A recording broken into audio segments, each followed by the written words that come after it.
Nous donnons la parole à Bruno Kessler de Paris Necker pour radiologie interventionnelle et métastases osseuses. Quelles options en 2023?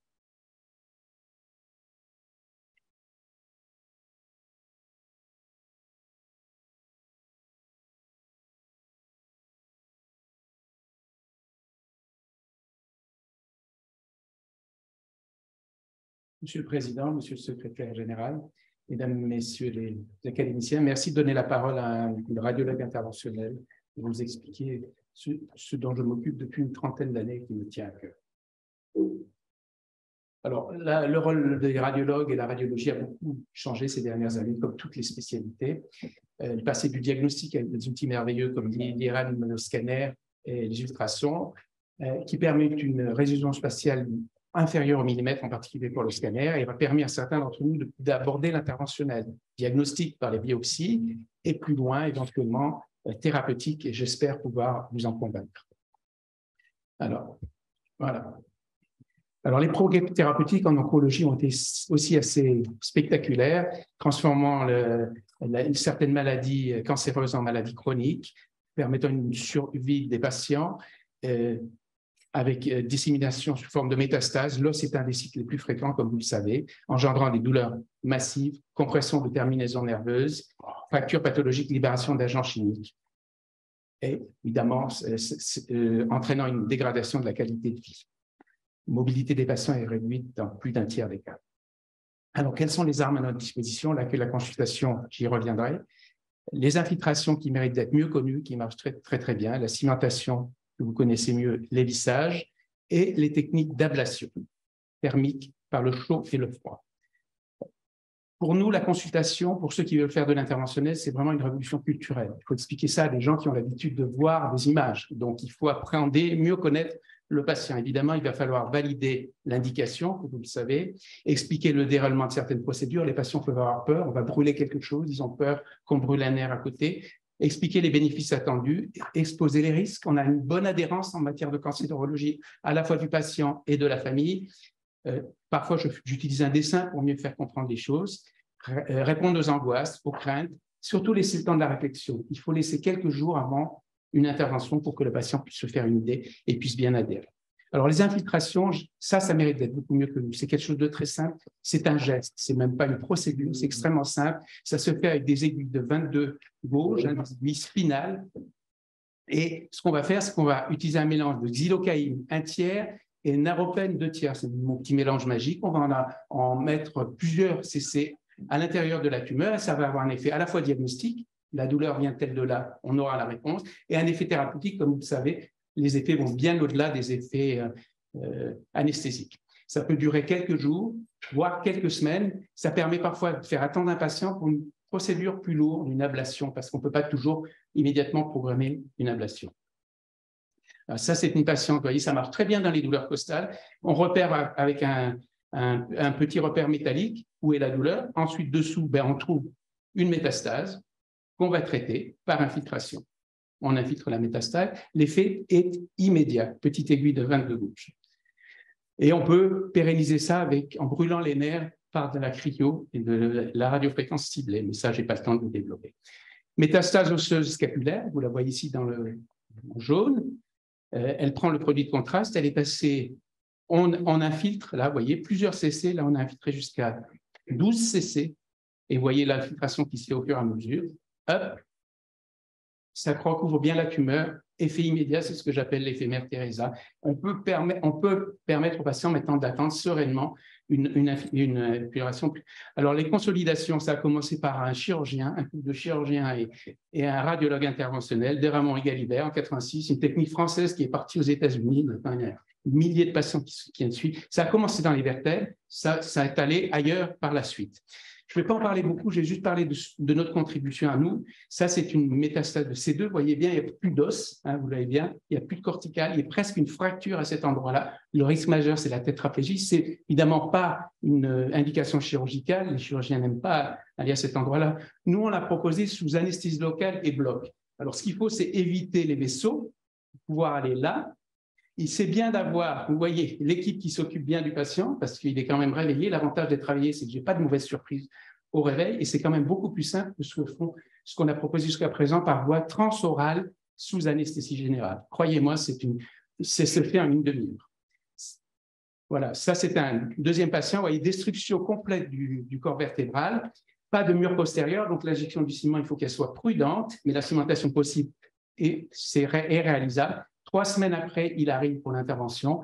Le pédicule est entièrement détruit et là, il va falloir changer de stratégie. Il va falloir ajouter à la cimentation un vissage pour que ce soit solide.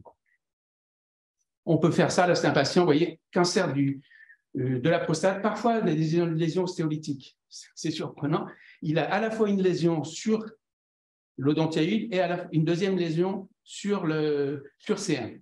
Et dans la même procédure, on va ajouter du sang. Vous voyez ici, on a une petite fracture. Là, je ne sais pas si vous la voyez, le ciment se glisse dedans. Par chance, ça n'arrive pas tout le temps, mais le patient peut se lever avec l'autorisation des orthopédistes dans la soirée, chez lesquels il est logé.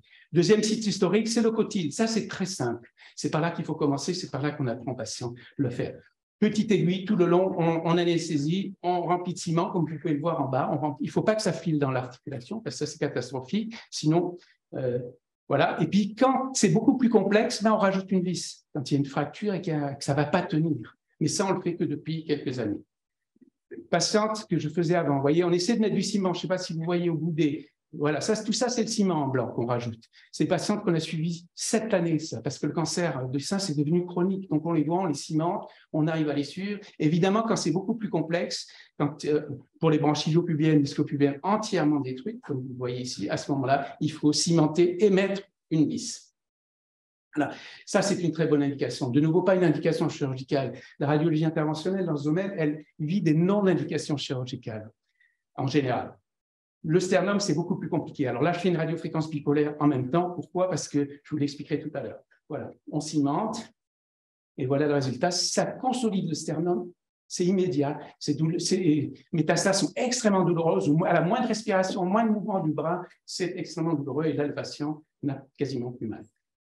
Thermoablation. Alors, j'ai commencé il y a longtemps, j'ai longtemps prêché dans le désert, croyez-moi, puis j'ai commencé au début des années 2000. Patiente de 70 ans, c'est mon premier cas, c'est pour ça que j'aime bien moi. Aux soins palliatifs, jambe recroquevillée, elle ne peut pas sortir du lit. Vous voyez les lésions en bas, vous voyez une grosse lise osseuse, vous la voyez, l'interruption de la corticale.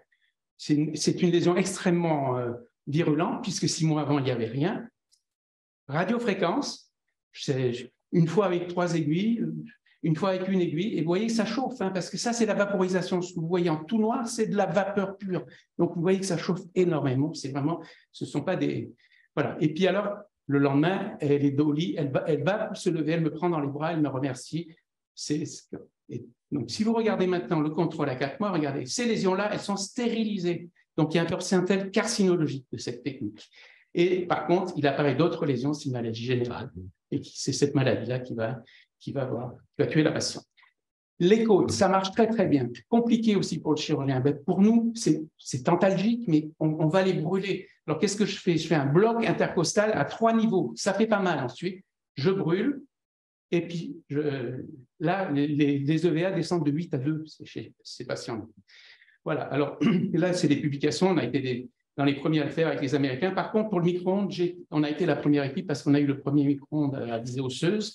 Et les gens ont peur du micro-ondes. Le micro-ondes, ça fait peur.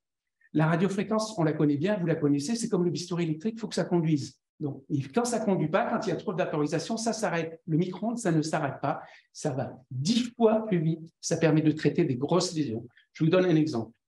Par contre, il faut savoir s'en servir. Je vous donne un exemple. La taille, est-ce que c'est un problème? Pas pour la dentalgie. Pas quand on est dans le palliatif. On peut traiter des tumeurs de très grosse taille. Vous voyez ici, c'est la mère d'un radiologue. Vous voyez, il n'y a plus de sacrum. Mais on fait une triple aiguille, on traite. Il faut mettre un gant réfrigéré sur la peau parce que sinon la chaleur va aller jusqu'à la peau. Ça va tout brûler. Donc on met ça. Et pour la cryo, on met du chaud, au contraire.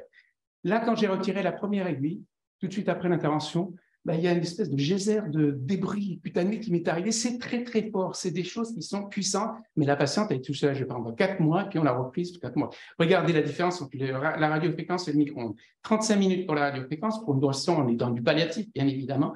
C'est 8 minutes, voire 5 minutes pour le micro-ondes. Comme je travaille au scanner, je n'ai pas des plages énormes, je préfère travailler avec un outil qui va vite.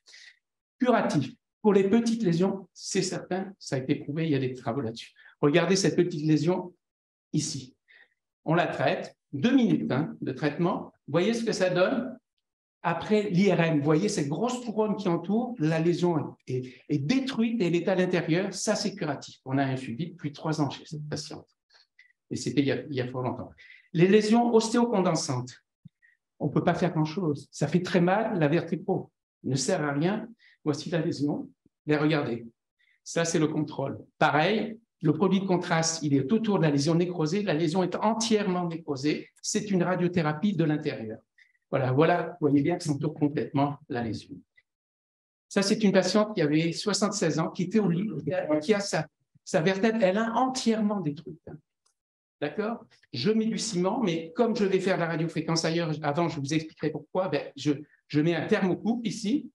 Voilà, je mets un thermocouple en arrière pour ne pas brûler la moelle. Le tissu nerveux est sensible à 40-42 degrés. Et je fais ma cimentation. Vous voyez, j'essaie aussi de faire un pédicule au retrait. Je consolide la vertèbre, j'essaie de faire un pédicule en sortant parce qu'on n'avait pas encore les vis à cette époque-là. Maintenant, ce qu'on va faire, c'est quand une vertèbre est entièrement détruite comme celle-là, vous voyez, il n'y a plus de vertèbre. Avec qu'est-ce qu'on fait? Là, c'est quand même un petit peu chaud, hein, une broche de Kirchner, hein, on les a emprunté le matériel. Cimentation, et ensuite vis très rapidement, parce qu'on a 5 minutes pour mettre la vis. Et si on ne le met pas assez vite, elle va rester partiellement dehors. Voilà, donc ça, c'est assez chaud comme intervention. Alors, les limites de la consolidation, c'est les fuites de ciment. 5% de fuites majeures. Moi, je touche du bois, j'en ai jamais eu en 30 ans. Mais bon, peu importe, tout peut arriver en interventionnel. Hein. Décimation tumorale, ça j'en parle depuis longtemps. On met du ciment à la tumeur. Les vertèbres, c'est des éponges vasculaires. Mais forcément, si vous mettez du ciment au milieu, ça va pousser tout en périphérie. Il y a des papiers qui le montrent. Cellules tumorales retrouvées 3 heures après, jusqu'à 3 jours après. C'est pour ça que je pense qu'il faut brûler avant, surtout pour les métastases uniques. L'effet carcinologique, d'échauffement du ciment, non. Vous voyez, là, j'ai le thermocouple juste derrière, je mets le ciment et ça n'a pas du tout augmenté. Les effets antalgiques de la thermo, alors ça brûle quand on est au-delà de 60 degrés, ça va tout brûler. Ça brûle les fibres sensitives, donc ça va lutter contre la douleur, ça brûle les cellules tumorales qui produisent des cytokines, qui, eux, vont agir sur les fibres nerveuses sensibles, et ça dénonce les ostéoclastes. Donc, on va aussi avoir le même problème pour les radiothérapeutes, qui est bien connu, c'est que ça va fragiliser l'os. C'est pour ça que je pense qu'il faut mettre du ciment là-dedans. L'autre chose, et ça j'en parle, regardez ici, radiofréquence, vous voyez bien que le ciment, il prend le nid de la radiofréquence. Là aussi, pareil, il prend le nid de la radiofréquence. Ça fait un espèce de trou. Ça brûle tout et le ciment va se mettre mieux dedans, ce qui fait qu'il restera mieux contenu. Ça, c'est un des effets que j'ai observé depuis longtemps. Un patient aussi de 61 ans, je me souviens bien, vous voyez la métastase ici, au niveau du fémur. La métastase en bas avec la fracture, je ne sais pas si vous voyez, le trait noir, c'est une fracture. Il ne peut plus se mettre debout. Radiofréquence, cimentation, et vous voyez, quand on fait la radiofréquence, le ciment, il reste là où on a fait la radiofréquence, c'est un des grands avantages. Et puis après, voilà, le patient peut être debout, il est debout pendant quelques mois. Ce n'est pas merveilleux parce que la maladie finira pas le tuer, mais il a une fin de vie convenable. Thermoablation, la technique la plus récente, alors regardez, l'avantage de la cryo, c'est qu'on voit la lésion dans les tissus mous. Je ne sais pas si vous voyez, c'est un peu plus noir à l'intérieur qu'à l'extérieur, c'est le glaçon. Bon, voilà. L'intérêt de voir le glaçon, c'est que quand on s'approche d'un nerf, il va falloir arrêter la procédure. Sinon, il faut utiliser un thermocouple. C'est le gros avantage. Regardez cette grosse lésion sacrée. Là, j'ai S1 devant, donc je vais faire de la cryo pour ne pas brûler le nerf. Voilà. Et après, comme c'est comme une grosse lésion, je mets du ciment et je mets une vis. Et la tête de vis doit être dans le ciment pour être bien arrivée.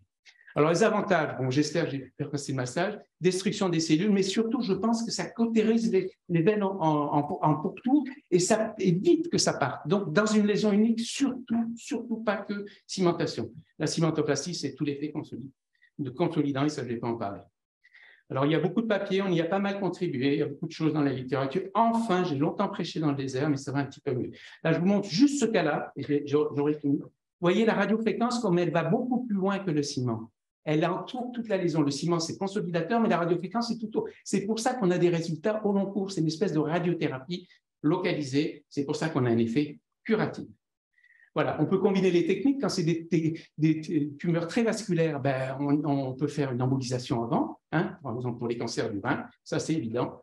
Voilà, j'espère que j'ai pu vous convaincre un petit peu du rôle qu'on peut jouer, auquel je tiens beaucoup, infiltration, neurolyse, cimentation, thermoablation, combination de techniques pour être dans une stratégie gagnante-gagnante. Surtout, on travaille en multidisciplinaire dans ce domaine. Dans le cancer, c'est multidisciplinaire, avec les chirurgiens, avec les radiothérapeutes, on dit souvent combiné. Est-ce que c'est toi qui vas faire d'avant? Est-ce que c'est toi qui vas faire après? Ça, c'est des questions qu'on se pose avec les soins palliatifs, les centres antidouleurs, les oncologues, bien évidemment, les psychiatres, on épouse les psychiatres. Voilà. Et puis, je ne vous ai pas parlé de deux techniques, l'électroporation et les ultrasons focalisés, mais c'est vraiment les techniques d'avenir. Celui qui ne sait pas prendre du temps avec son patient dans le domaine de la douleur, je lui dis de ne pas en faire en radiologie. Ce n'est pas possible. Il faut savoir prendre un tout petit peu de temps. Voilà. Merci pour votre attention. Merci de m'avoir donné la parole en tant que radiologue interventionnel. Voilà. Merci. Merci beaucoup, oui, vous nous remercier de vous recevoir, mais sachez que toute la médecine interventionnelle est la bienvenue ici, à l'Académie de chirurgie. Et, mon cher Albert Claude, des pratiques opératoires innovantes. Et la vôtre en fait partie, même si vous y consacrez depuis 20 ans. Alors oui, l'oncologie transforme souvent ces maladies qui étaient redoutables en maladies chroniques, où de tas d'accidents, comme vous l'avez très bien décrit, de douleurs peuvent survenir. Ma question, c'est est-ce que l'avènement de l'immunothérapie, des grands succès de l'immunothérapie depuis une dizaine d'années, a changé votre pratique? Est-ce que vous avez observé quelque chose en plus, parce qu'il y a des phénomènes immunologiques qui se passent. J'assistais à une séance ici où l'un des chirurgiens avait dit dans 30 ans, il n'y a plus de radiologie, plus de radiologie en cancérologie. Je pense que les progrès de l'immunologie vont tellement rapides qu'à un moment donné, on aura beaucoup moins à faire, c'est certain. Mais pour le moment, je n'en vois pas encore trop les retombées. J'en vois sur la survie des patients, pas tellement sur les lésions des patients, mais en termes de survie sur la... Jacques Caton, orthopédiste. Non, monsieur, moi, je ne suis pas spécialiste de la cimentation vertébrale. Mais j'ai une petite. Par contre, on est spécialiste de l'utilisation du ciment en orthopédie. Ma question est technique un petit peu. Vous utilisez toujours la même viscosité de ciment, je suppose, bien, etc. Et est-ce que vous utilisez de la haute viscosité, basse viscosité? Votre question est tout à fait pertinente. En fait, je disais que dans les vertèbres, j'utilise de la haute viscosité. C'est beaucoup plus difficile à injecter. Mais ce que je fais pour pouvoir travailler longtemps le ciment, je le mets au frigo, je le mets même au freezer. Donc, je gagne 3-4 minutes sur mon ciment. Maintenant, quand je suis dans une vertèbre C1, C2, je suis avec des petits trocards de 14, voire 15. Le ciment, il va vite se figer là-dedans. Donc, j'utilise un ciment un peu moins visqueux, c'est un peu plus risqué, mais au scanner, je fais des contrôles tous les demi-cc, tous les cc. Parce que dans un vertèbre C1, on ne va pas mettre plus de 1 ou 2 cc. Donc, je peux me permettre de contrôler vraiment pas. Ça, c'est un petit peu le gros avantage du scanner. Sur 2 diapos, là, vous avez l'air de dire que c'est pas assez connu. Donc, les infiltrations, ça, c'est quelque chose que je fais depuis 20 ans. C'est tellement dommage parce que ça, c'est vraiment pas connu. Et les infiltrations, l'effet anesthésique, bon, c'est 1 heure pour la xylo, 7 heures